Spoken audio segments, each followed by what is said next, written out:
1, 2, 3. Au nom du Père et du Fils et du Saint-Esprit, Viva Cristo Rey, la Santissima Virgen de Guadalupe. Frères et sœurs, joie et paix dans le Christ Jésus ressuscité, notre bon berger, notre bon pasteur qui donne sa vie pour ses brebis. Hello, all brothers and sisters, peace and joy in Jesus who is risen, victorious over death and evil, who gives us eternal life, Jesus the Good Shepherd, who gives his life for us. Today is the fourth Sunday of Easter, called also the Sunday of the Good Shepherd. Alors, comme vous le voyez, ce petit enseignement, il sera à la fois en français et en anglais sur les textes de ce dimanche. Je vais essayer de passer d'une langue à l'autre. Vous m'excuserez ces défauts et vous n'hésiterez pas à cliquer pour me dire et à me préciser sur Facebook si vous souhaitez que le prochain soit uniquement en anglais ou uniquement en français. So I shall switch from French to English. And please, on Facebook, just let me know for the next teaching if you prefer just only in English or only in French, instead of mixing both languages. Donc je vais commencer en français. La parole de Dieu de ce dimanche est vraiment extraordinaire. C'est d'abord ce récit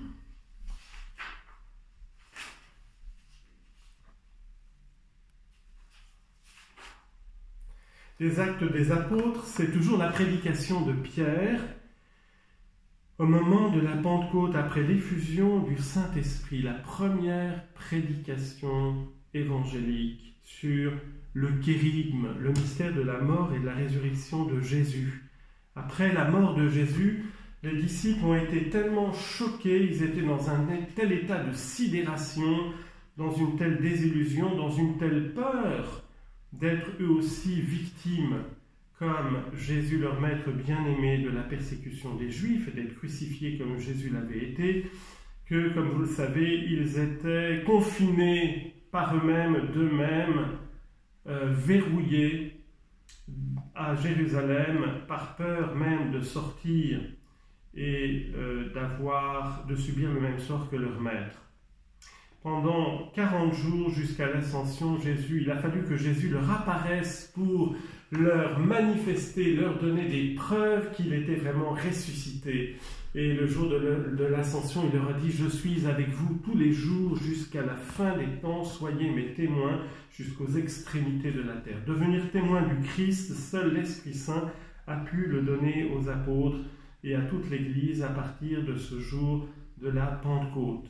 Et Saint Pierre fait sa prédication. Que toute la maison d'Israël le sache donc avec certitude, Dieu l'a fait Seigneur et Christ, Kurios, kai Christos, Seigneur et Christ, ce Jésus que vous aviez crucifié. À ces paroles, au terme de toute cette prédication dont nous n'avons que la dernière phrase, les auditeurs furent touchés au cœur. Alors plus précisément, en grec, ils eurent le cœur frappé, percé, transpercé. Ils sont bouleversés. Et c'est impressionnant de voir que cette expression du cœur transpercé, nous la trouvons dans l'évangile de Luc, dans la prophétie du vieillard Siméon, lorsque l'enfant Jésus est présenté par la Vierge Marie à Jérusalem.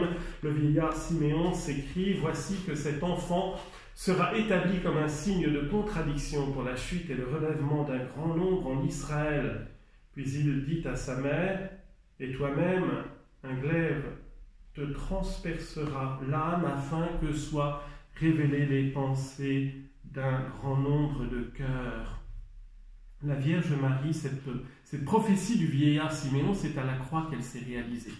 Jésus avait rendu l'Esprit.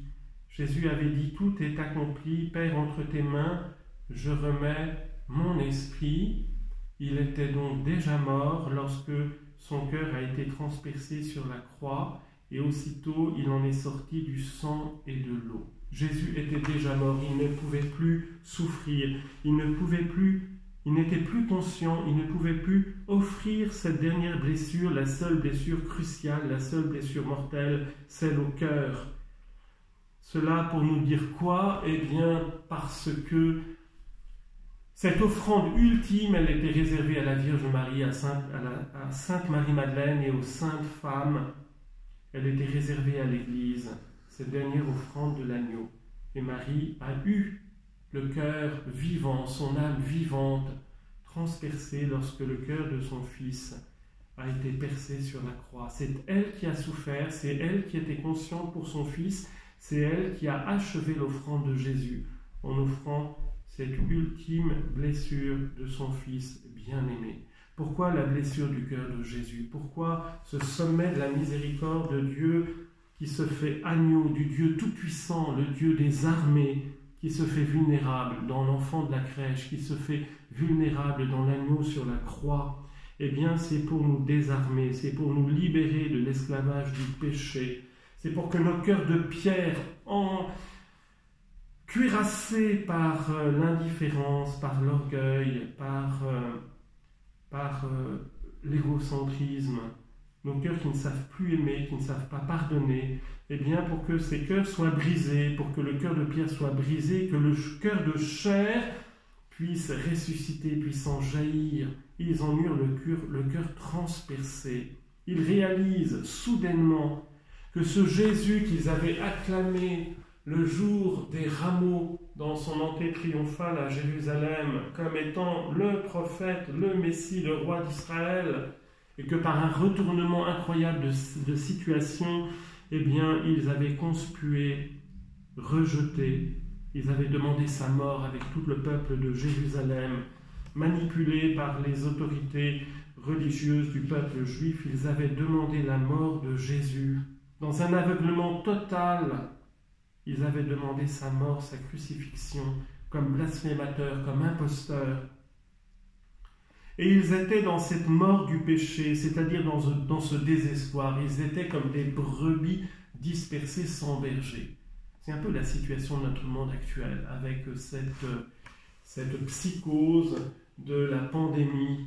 Eh bien, nous sommes si nombreux à être égarés, à vivre dans la peur, dans l'incertitude, comme si justement cette pandémie avait secoué ce qui faisait nos certitudes. Et alors nous avons peur de mourir demain, nous avons peur de l'incertitude. Peut-être avons-nous déjà perdu notre travail, nous ne savons pas de quoi demain sera fait, peut-être déjà subissons-nous toutes sortes de souffrances. Eh bien, le Seigneur Jésus vient, il entre toutes portes closes comme le soir de Pâques pour les apôtres qui étaient terrorisés et il leur dit « La paix soit avec vous ». Le Seigneur nous dit « La paix soit avec vous ». Accueillons cette paix que seul Dieu peut nous donner et qu'il nous donne en plénitude avec Jésus qui réconcilie nos cœurs avec le Père, avec nous-mêmes et avec nos frères et nos sœurs. Voilà, immense miséricorde de Dieu en ce jour de la Pentecôte, ceux-là même qui avaient demandé la mort de Jésus, qui avaient voulu sa mort, qui l'avaient rejeté, eh bien, ils ont le cœur transpercé. Brusquement, ils réalisent, c'est l'envoyé de Dieu que nous avons rejeté, dont nous avons demandé la mort à cause de nos péchés. Et ils se repentent. Et Saint Pierre les exhorte, convertissez-vous et que chacun de vous soit baptisé au nom de Jésus-Christ pour le pardon de ses péchés. Alors vous recevrez vous aussi le don du Saint-Esprit. Amen.